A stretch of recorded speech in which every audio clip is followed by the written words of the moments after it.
On the 18th of August, 1945, 4 days after Japan had finally accepted the demand for unconditional surrender, an American reconnaissance flight soared over Tokyo, on what was expected to be a routine mission.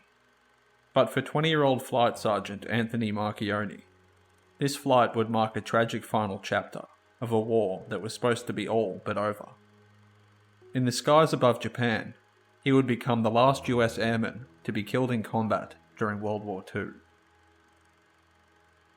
Born on the 5th of August 1925 in Pottstown, Pennsylvania, Marchione was the eldest of 3 children in an Italian immigrant family. In November of 1943, driven by a lifelong ambition to fly, he enlisted in the US Army Air Forces. Though he had originally aspired to become a pilot, the Army had different plans, and he was instead trained as an aerial gunner.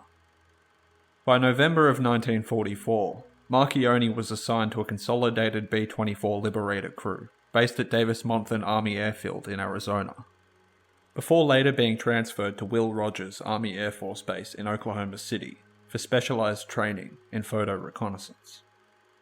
By mid-August of 1945, Marchione was stationed at Yontan Airfield on Okinawa with the 20th Reconnaissance Squadron.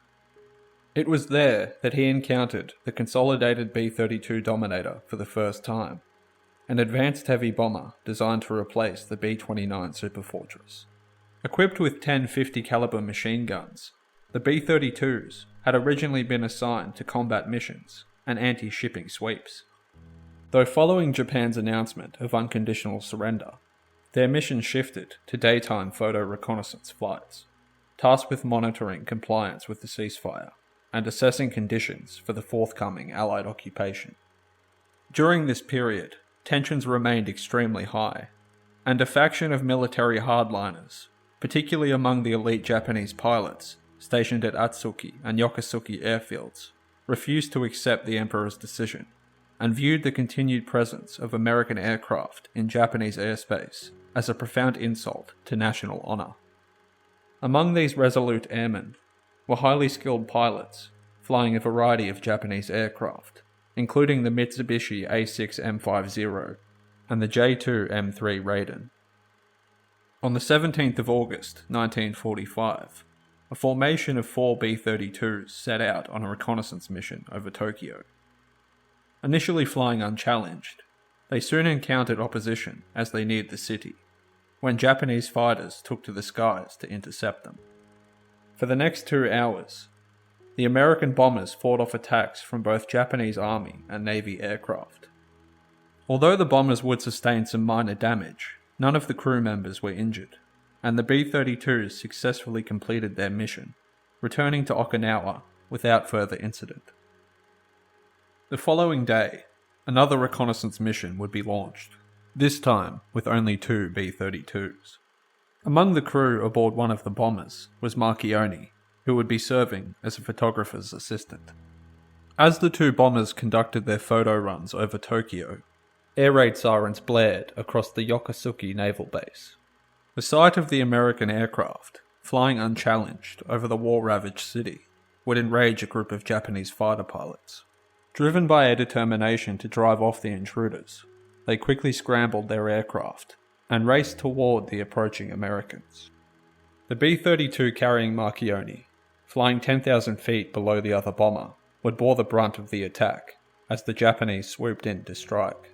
The B-32 gunners would immediately respond with a barrage of 50 caliber fire, successfully downing at least 1 enemy aircraft.